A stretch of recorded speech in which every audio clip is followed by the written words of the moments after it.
మన రక్షకుడు ఛానల్ వీక్షిస్తున్న మీ అందరికీ ప్రభు పేరిట శుభములు.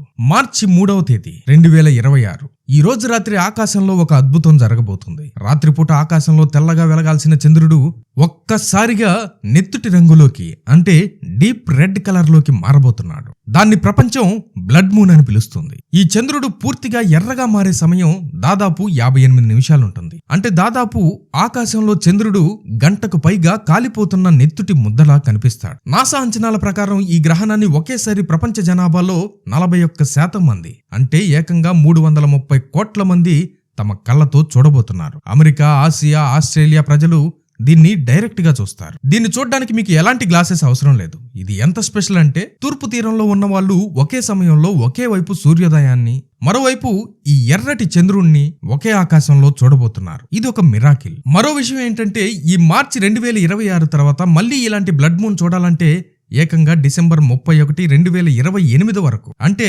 దాదాపు 3 ఏళ్ళు ఆగాలి. ఒక రకంగా ఇది మన జనరేషన్ కి దేవుడు ఇస్తున్న లాస్ట్ అండ్ ఫైనల్ వార్నింగ్ అని చెప్పుకోవచ్చు. అయితే ఆకాశంలో ఇలాంటి వింతలు జరిగినప్పుడల్లా బైబిల్ చదివే క్రైస్తవుల ఆలోచనలు వెంటనే ప్రవచనాల వైపు వెళ్తాయి. ఎందుకో తెలుసా? పరిశుద్ధ గ్రంథం స్పష్టంగా చెప్తోంది అంత్య దినాలలో ఆకాశంలో అద్భుతమైన సూచనలు కనిపిస్తాయని. యేసుక్రీస్తు ప్రభువుల వారు కూడా లూకా సువార్త 21వ అధ్యాయం 25వ వచనంలో స్వయంగా ఏమన్నారంటే సూర్యచంద్ర నక్షత్రములలో సూచనలు కనబడును అన్నాడు. ప్రస్తుతం మిడిల్ ఈస్ట్ లో జరుగుతున్న భయంకరమైన యుద్ధాలు, ఏ క్షణాన 3వ ప్రపంచ యుద్ధం వస్తుందోనన్న టెన్షన్, ఇవన్నీ చూస్తున్నప్పుడు మనకు ఒకటే ప్రశ్న కలుగుతుంది. రాబోతున్న ఈ బ్లడ్ మూన్ దేవుడు మనకు ఇస్తున్న ఒక హెచ్చరిక, యేసయ్య రాకడకు ఇది ఒక సూచన, లేక దేవుని తీర్పు లోకానికి రాబోతుందని చెప్పే టైం అలార్మా? ఈ వీడియోలో మనం సైన్స్ ని బైబిల్ ప్రవచనాలను కలుపుతూ ఆసక్తికరమైన విషయాలు చూద్దాం. వీడియోని ఎక్కడా స్కిప్ చేయకుండా చివరి వరకు చూడండి. వివరాలను మీరు అస్సలు మిస్ అవ్వరు. అసలు ఈ చంద్రుడు రక్తం వలె మారతాడు అనే పదం ఈనాటి క్రైస్తవులు స్వయంగా క్రియేట్ చేసిన పదం కాదు. ఇది పక్కా బైబిల్ పదం. బైబిల్లో చాలా చోట్ల దీని ప్రస్తావన ఉంది. యావేలు గ్రంథము 2వ అధ్యాయము 31వ వచనంలో యెహోవా యొక్క భయంకరమైన మహాదినము రాకమునుపు సూర్యుడు అంధకారముగాను చంద్రుడు రక్తముగాను మారును అని ఉంది. చంద్రుడు రక్తంగా మారతాడు. ఇక్కడ వాడిన హీబ్రూ పదం డామ్. పాత నిబంధనలో ఈ పదాన్ని 360 సార్లు వాడారు. ఇది బలి అర్పణల రక్తం, ఐగుప్తులో ద్వారబంధాలకు రాసిన రక్తం మరియు తీర్పును సూచించే పదం. మహాదినము రాకమునుపు. ఈ పాయింట్ చాలా ముఖ్యమైనది. దేవుని తీర్పు వచ్చేసిన తర్వాత ఈ బ్లడ్ మూన్ రాదు. తీర్పు రాకముందే ఇదిగో జడ్జిమెంట్ రాబోతుంది, సిద్ధపడండి అని చెప్పే ఒక ఎమర్జెన్సీ సైరన్ లాగా ముందుగానే వస్తుంది. ఇక 3వదిగా భయంకరమైన మహాదినము. మానవ చరిత్రలో దేవుడు డైరెక్ట్ గా దిగి వచ్చి లెక్కలు అడిగే భయంకరమైన ఫైనల్ రోజు అది. అలాగే ప్రకటన గ్రంథము 6వ అధ్యాయము 12వ వచనంలో అపోస్తులుడైన యోహాను గారు దేవుని సింహాసనం దగ్గర ఉన్న 6వ ముద్ర విప్పబడినప్పుడు ఏం చూశాడంటే 12వ వచనం, ఆయన 6వ ముద్ర విప్పినప్పుడు నేను చూడగా పెద్ద భూకంపము కలిగెను, సూర్యుడు కంబలి వలె నలుపాయెను, చంద్రబింబం అంతయు రక్తవర్ణమాయను. ప్రకటన గ్రంథంలో ఆ రక్తవర్ణపు చంద్రుడు కనిపించినప్పుడు ఆకాశం ఒక గ్రంథం చుట్టబడినట్లు చుట్టబడుతుంది. కొండలన్నీ కదిలిపోతాయి. అప్పుడు భూమి మీద ఉన్న రాజులు, సైన్యాధికారులు, కోటీశ్వరులు అందరూ భయంతో కొండ గుహల్లో దాక్కుని గొర్రెపిల్ల ఉగ్రత మహాదినము వచ్చేసింది, మమ్మల్ని దాచండి అని అరుస్తారట. అంటే దేవుని తీర్పు వాస్తవం అని లోకానికి అర్థమయ్యే సమయం అది. అపోస్తులుడైన పేతురు గారు కూడా పెంతుకొస్తు పండుగ రోజున తన మొట్టమొదటి ప్రసంగంలో సరిగ్గా ఈ యావేలు ప్రవచనాన్ని కోట్ చేస్తాడు. అపోస్తుల కార్యములు 2వ అధ్యాయము 19-20 వచనాలు. పైన ఆకాశమందు మహత్కార్యములు, కింద భూమి మీద సూచక క్రియలు, రక్తమును, అగ్నిని, పొగ, ఆవిరిని కలుగజేసేదను. ప్రభువు ప్రత్యక్షమగు ఆ దినము రాకమునుపు సూర్యుడు చీకటిగాను చంద్రుడు రక్తముగాను మారుతురు. చరిత్రను మనం గమనిస్తే ఎప్పుడెప్పుడు ఆకాశంలో ఇలాంటి మార్పులు వచ్చాయో అప్పుడు దేవుని ప్రణాళికలో పెద్ద పెద్ద మార్పులు జరిగాయి. యేసయ్య సిలువ వేయబడినప్పుడు పట్టపగలే చీకటి కమ్మేసింది. యేసయ్య రెండోసారి భూమి మీదకు వచ్చేటప్పుడు కూడా ఎవరూ ఊహించని కాస్మిక్ మార్పులు జరుగుతాయి. దానికి ఈ బ్లడ్ మూన్ ఒక విజువల్ ఎకో లాంటిది. దేవుని రాకడ ఖచ్చితంగా రాబోతుందని ఇది మనకు గుర్తు చేస్తోంది. సైన్స్ ప్రకారం అసలు ఈ బ్లడ్ మూన్ ఎలా వస్తుందో ఒకసారి సింపుల్ గా చూద్దాం. సూర్యుడికి చంద్రుడికి మధ్యలో భూమి అడ్డంగా వచ్చినప్పుడు ఈ గ్రహణం ఏర్పడుతుంది. అయితే సూర్యగ్రహణం వచ్చినప్పుడు సూర్యుడు పూర్తిగా కనపడకుండా చీకటైపోతాడు. కానీ చంద్రగ్రహణం వచ్చినప్పుడు అలా జరగదు. సూర్యుని కాంతి భూమి వాతావరణం గుండా వెళ్ళినప్పుడు అందులో ఉన్న ఎరుపు, కాషాయం రంగులు మాత్రమే స్కాటర్ అయ్యి చంద్రుడి మీద పడతాయి. అందుకే చంద్రుడు ఆ సమయంలో నెత్తుటి లాంటి ఎర్రటి రంగులో కనిపిస్తాడు. ఇది పూర్తిగా ఒక న్యాచురల్ సైంటిఫిక్ ప్రాసెస్. కానీ దేవుడు ఆ సైన్స్ ని, ఆ ప్రకృతి నియమాలను వాడుకునే తన ప్రవచనాలను నెరవేరుస్తాడు. ఆకాశం దేవుని చేతి పనిని ప్రచురిస్తోంది అని కీర్తనాకారుడు అంటాడు కదా. ఒక్క మాటలో చెప్పాలంటే ఆకాశం అనేది ప్రపంచానికి దేవుడు పెట్టిన ఒక డిజిటల్ బిల్ బోర్డ్ లాంటిది. కొంతమంది అనుకోవచ్చు బ్రదర్, ఆకాశంలో నక్షత్రాలు, గ్రహాలు, బ్లడ్ మూన్స్ ఇవన్నీ నమ్మడం తప్పు కదా, జ్యోతిష్యం లాంటిది కదా అని అంటారు. దయచేసి గమనించండి, దేవుని సృష్టిని ఆరాధించడం తప్పు, కానీ దేవుడు సృష్టించిన ఆకాశంలో ఆయన పెట్టిన సూచనలను గమనించడం బైబిల్ ప్రకారం కరెక్టే. దేవుడు ఐగుప్తులో తెగుళ్లు రప్పించినప్పుడు, అలాగే బెత్లెహేములో ఆ స్టార్ ఆఫ్ బెత్లెహేమ్ కనిపించినప్పుడు ఆయన ఈ ప్రకృతిని, ఆకాశాన్నే వాడుకున్నాడు. ఇప్పుడు చాలా ఆసక్తికరమైన చారిత్రాత్మక వాస్తవం గురించి మాట్లాడుకుందాం. చరిత్రలో ఎన్నో అద్భుతాలు జరిగాయి. మామూలుగా ఒక బ్లడ్ మూన్ రావడం అనేది సర్వసాధారణం. కానీ మధ్యలో ఎలాంటి వేరే గ్రహాలు లేకుండా వరుసగా 4 పూర్ణ చంద్రగ్రహణాలు, టోటల్ లూనార్ ఎక్లిప్సెస్ రావడాన్ని ఖగోళ శాస్త్రంలో టెట్రాడ్ అంటారు. దీనిలో ఉన్న అద్భుతం ఏంటంటే, గత శతాబ్దంలో ఈ టెట్రాడ్ వచ్చినప్పుడల్లా దేవుని కాలమానంలో, ముఖ్యంగా ఇజ్రాయెల్ దేశ చరిత్రలో భూమి దద్దరిల్లే మార్పులు జరిగాయి. అది కూడా ఏ తేదీల్లో పడ్డాయో తెలుసా? ఖచ్చితంగా దేవుడు బైబిల్లో నియమించిన యూదుల పండగ రోజుల్లోనే పడ్డాయి. ఒక్కసారి ఈ లెక్కలు వినండి. మొదటిగా ఏర్పడిన టెట్రాన్ 1949 నుండి 1950 మధ్య, దాదాపు 2000 సంవత్సరాల పాటు చెదిరిపోయి ఉన్న ఇజ్రాయెల్ ప్రజలు 1948లో మళ్లీ వాళ్ల సొంత గడ్డ మీద ఒక దేశంగా ఏర్పడ్డారు. ఇజ్రాయెల్ పుట్టిన వెంటనే 1949 నుండి 1950లో వరుసగా 4 బ్లడ్ మూన్స్ వచ్చాయి. ఆ 4 గ్రహణాలు కూడా కరెక్ట్ గా యూదుల పస్కా పండుగ మరియు పర్ణశాలల పండుగ రోజుల్లోనే పడ్డాయి. ఒక దేశం పుట్టడం, ఆ వెంటనే ఆకాశంలో ఇలాంటి అద్భుతం జరగడం, ఇది దేవుని సిగ్నల్.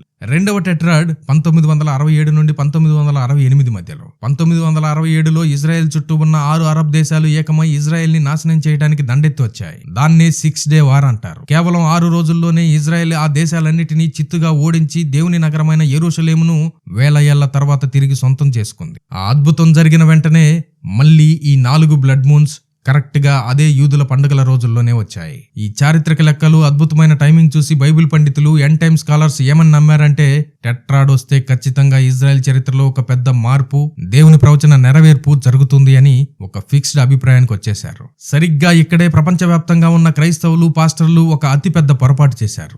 మళ్లీ 2014 నుండి 2015 సంవత్సరాల్లో కూడా ఇలాగే కరెక్ట్ గా యూదుల పండగల రోజుల్లోనే 4 బ్లడ్ మూన్స్ వచ్చాయి. ఇక అంతే. ప్రపంచవ్యాప్తంగా ఉన్న చాలా మంది పాస్టర్లు, టీవీ ప్రవక్తలు పుస్తకాల మీద పుస్తకాలు రాసేశారు, ప్రాఫెసీల మీద ప్రాఫెసీలు చెప్పేశారు.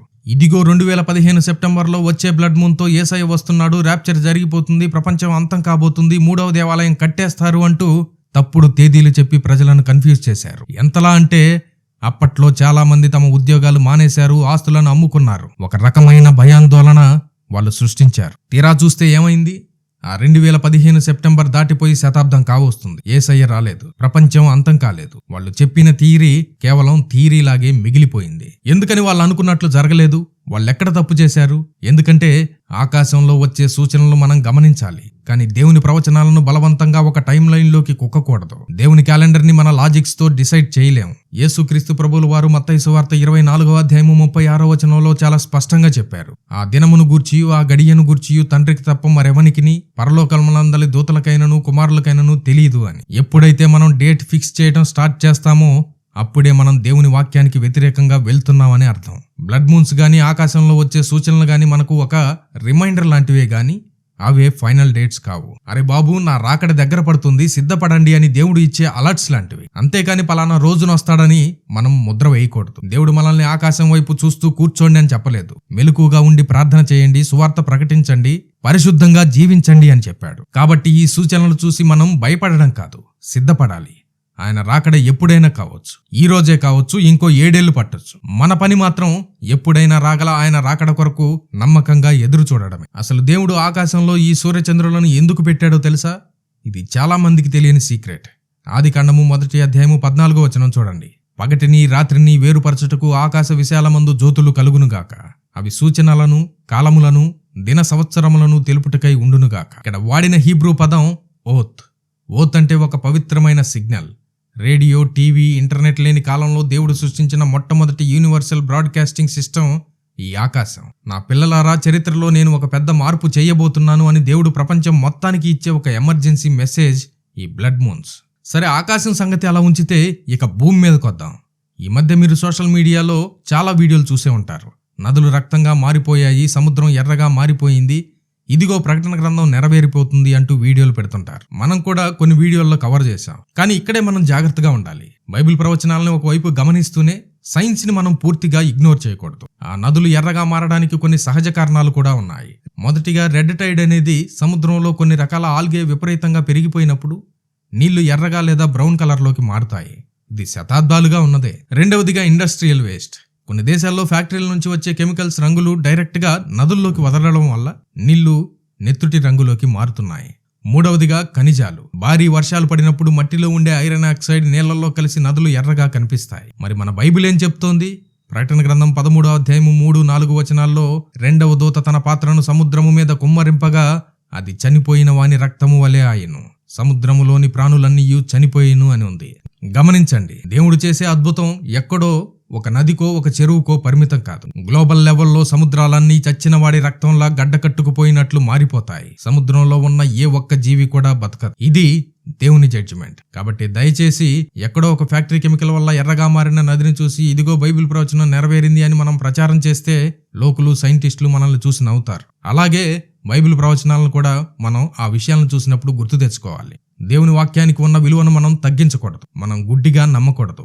వాక్యానుసారంగా వివేచించాలి. నా మట్టుకు నేనైతే రేపు రాబోయే బ్లడ్ మూన్ ని చూసి భయపడను. నేను ఆకాశం వైపు చూసి ఆ సృష్టికర్త యొక్క అద్భుతాన్ని చూసి ఆరాధిస్తాను. ఆకాశంలో మెల్లగా చీకటి కమ్ముకుని చంద్రుడు ఎర్రగా మారుతున్నప్పుడు నాకు అందులో కేవలం సైన్స్ కనిపించదండి, దేవుని ఫింగర్ ప్రింట్స్ కనిపిస్తాయి. మాటతో ఈ విశ్వాన్ని కలగజేసిన దేవుడు ఆయన. భూమిని సూర్యుడి నుండి ఎంత కరెక్ట్ డిస్టెన్స్ లో పెట్టాలో, సముద్రపు అలలకు ఎంతవరకు హద్దులు పెట్టాలో తెలిసిన దేవుడు ఆయన. సైంటిస్టులు ఈ రోజు గ్రహణం ఏ టైంకి పడుతుందో, ఏ సెకనుకు విడుస్తుందో ఖచ్చితంగా ఎలా చెప్పగలుగుతున్నారు?